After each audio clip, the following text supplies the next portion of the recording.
what we see in the world today looks like it's so crazy, so much going on.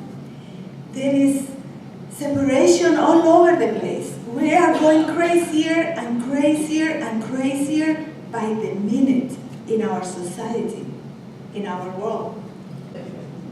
But in this world that we live, we have come to understand that in this craziness, this is a world of separation.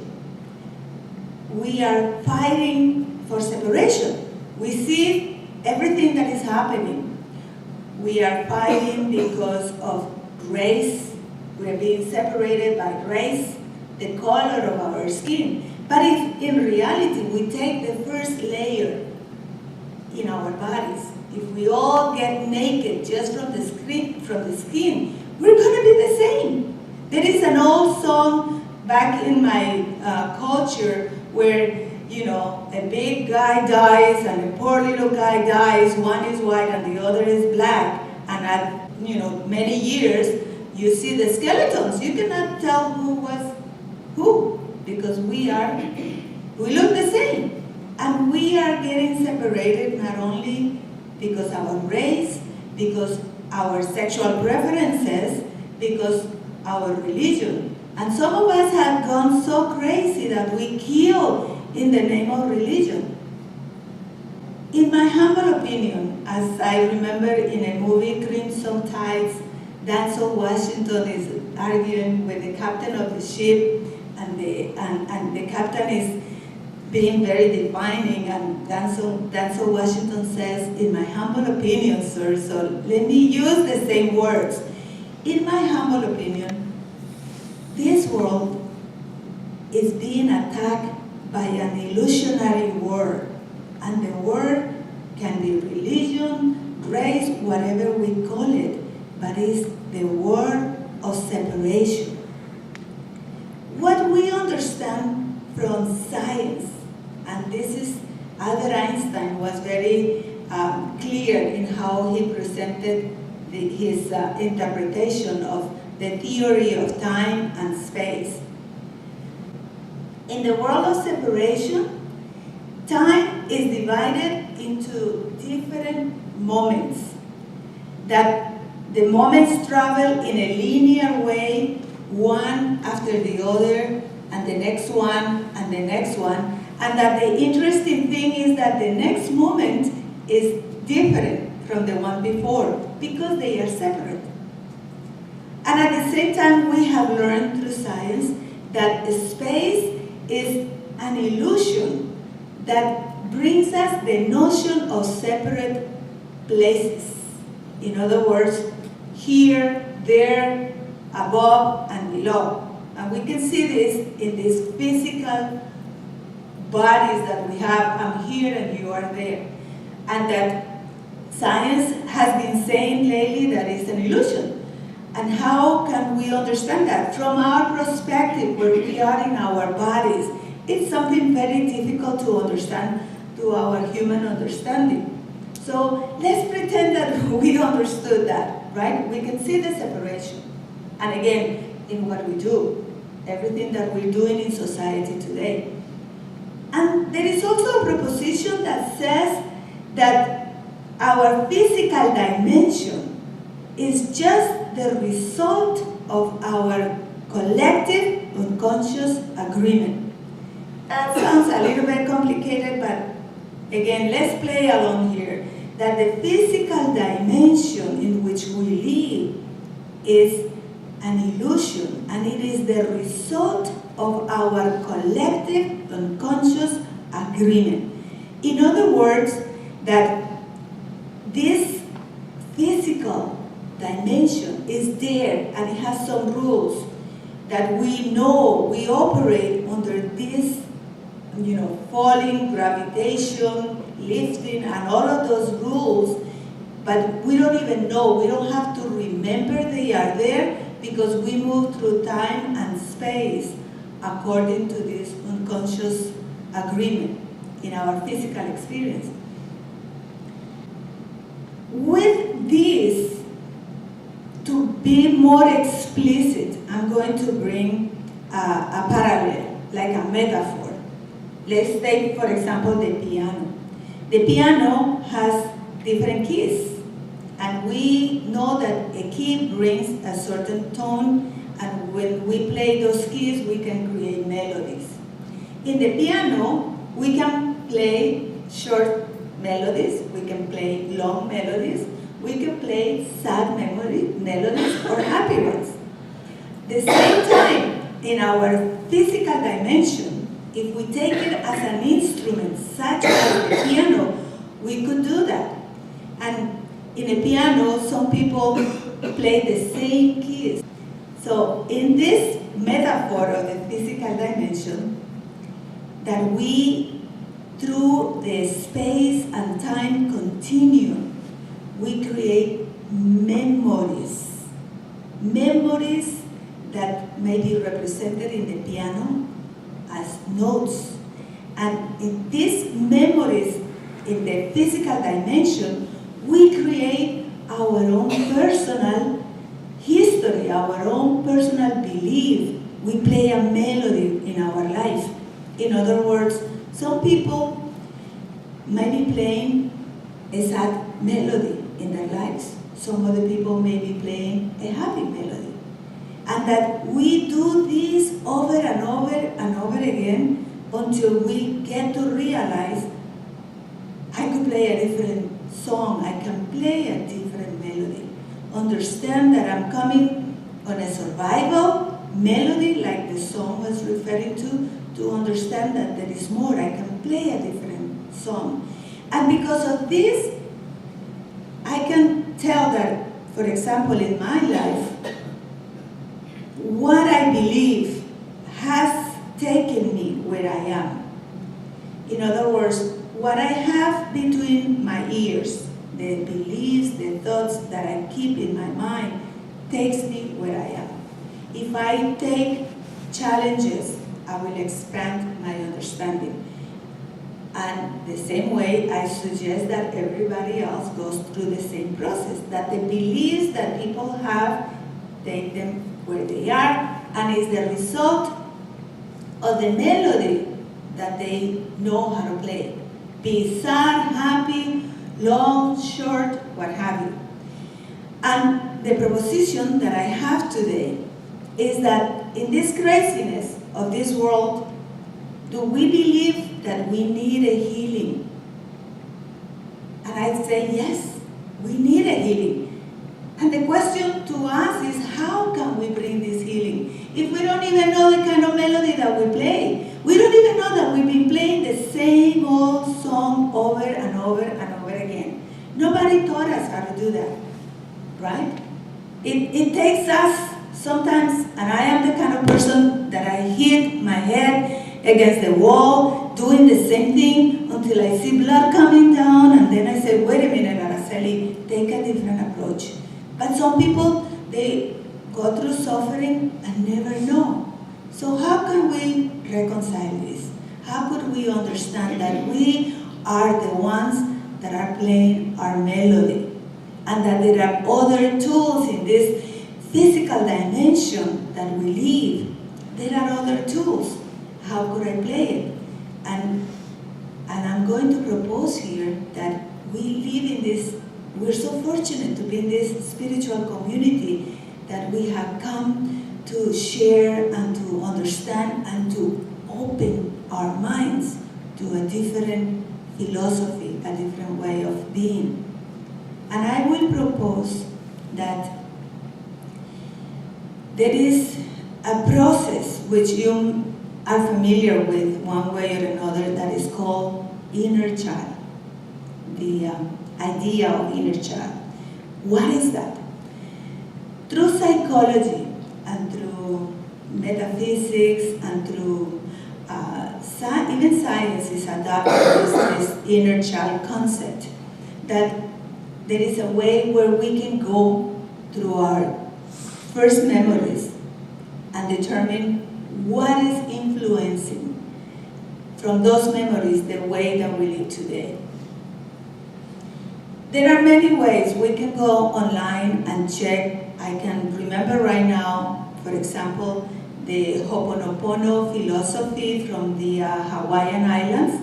They have a very powerful process. Some people that I know have done it, and they say it's beautiful. They have shamans in the South American indigenous tribes that they could take you to a very dark room, and through a process of meditation, they guide you to a rebirth process. Again, I haven't done that. I'm familiar with one that was taught to me through my ministerial school, that I will try to share with you some of that.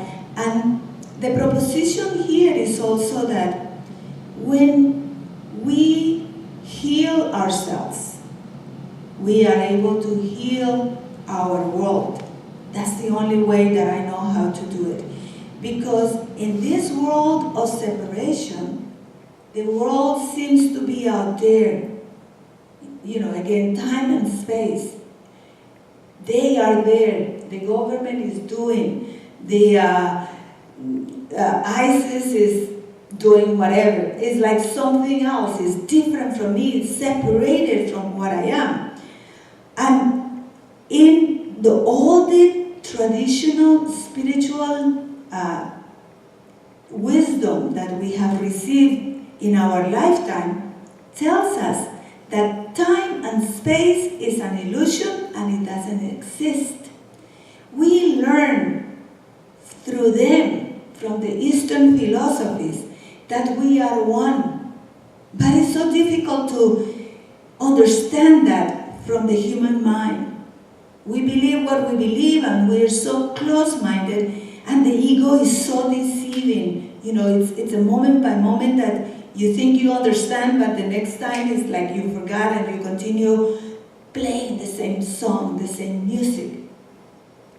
And here we get today a new science that they call quantum physics. And quantum physics is telling us the same thing, that we are one, that there is no separation. And I like to share what I learned from A Course in Miracles that says, God is love and nothing else. And you are an extension of love. God, who you are, it's God itself. Today's Course in Miracles lesson 199 tell us, I am not a body. I am a spirit. And I am free. And Jesus is so powerful in this training that it builds us up to understanding that there is no separation. In this process that I know, we commit for 8 to 9 weeks, and we get to know what is the inner child. And I'm sure you know, but we could do this simple exercise. If you close your eyes, imagine that you walk into a big theater with a big screen, and there is a movie being projected. And all of a sudden, there is this brand new baby. You don't know who the baby is, but they're telling you that this baby has your name and that this baby is you. And you see how the baby begins to grow, begins to get bigger, and is 1 year old, 2 years old, and just bear with me with this imagination that this baby is you. And one day is the day where you are going to school for the first time. So go back and imagine how it was. Remember how it was. Was it a fun experience? Were you afraid? Did you like the kids that were there in that new place, so foreign, so different?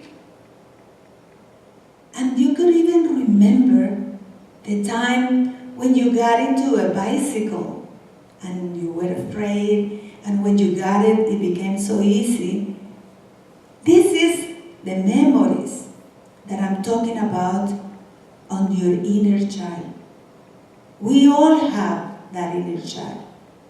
So you can see how easy it is, and how can we heal the memories that we started building, creating from the first time that we came into this physical dimension, into this space and time continuum, if there is a possibility. The process that I know takes us through several weeks. The first week, we do a meditation and we understand what the inner child is. We get to know that there were people in our lives that told us things that were more than anything criticisms. And they were very critical. Sometimes we hated those things. And the reality is that today, where we are, how we live our lives, we took the role of those individuals that were critical to us, and we became our worst critic, our worst enemy. So through this process of inner child, we recognize that.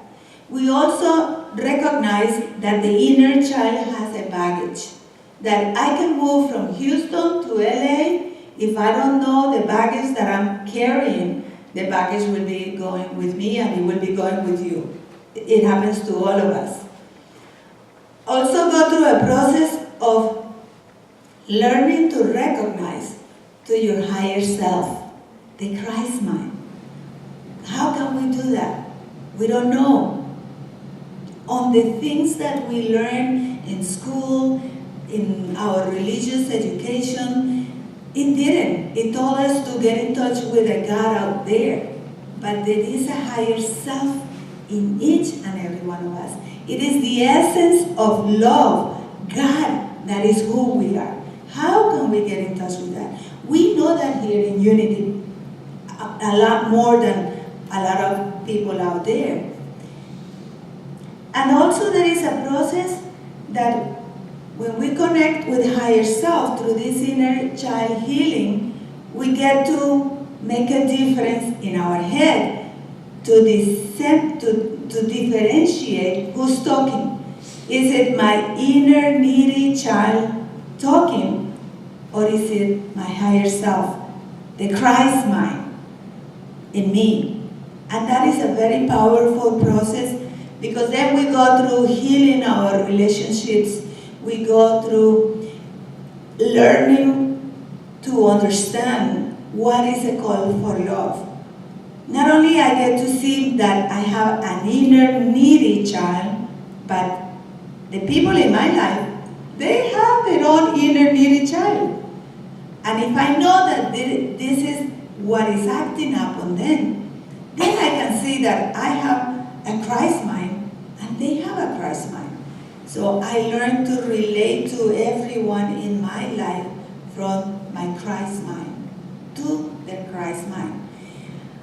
And this is all I am proposing here, that this is how we begin to heal our world, by healing ourselves. If I heal myself, I heal my world, and everybody else. Because this process also tells us how we can get in touch, we can tap in to what is called simple unconditional love. Here in Unity, we know how to be love, and we do beautiful processes in meditation, in learning how to live our lives, loving the people around us, we understand a whole lot more that there is no separation, that we are one. And in these processes of inner child, we learn what in A Course in Miracles says, the touch of Christ. Jesus, in a beautiful way, let us know that Christ touches you in the shoulder, and how you can become the Christ to touch your brother in the shoulder. thus creating a healing. That's what I wanted to share with you, and I hope that this talk, this presentation, opens to the possibility of healing. That in the best memories that one have in their lives are the times when we were able to extend love to other people, to be compassionate, to be understanding, to come together, to be in service. And the best way we can do this is understanding that time and space is really an illusion, that we are one, that we are the sonship, the children of God. There is no one special, because we are all special. God doesn't see, I have this body that I call Sherry and this other. No, God see His Son. You and you and you and I. And we have to awaken to that reality. That is the awakening of the Christ mind. And to me, in my humble opinion, this is the second coming of Christ. When we all get to understand that we are the living God, that our function in this world is to manifest the joy, the happiness, and to create a new melody. Because the more melodies that we start playing in our lives, it's like the experts in piano playing, like Lionel, the more they tend to play the happy melodies, the happy songs. We can do the same thing.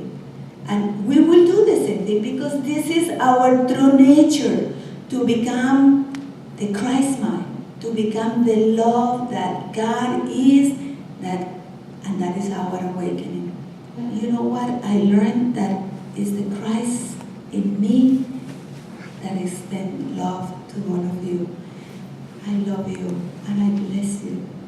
Thank you.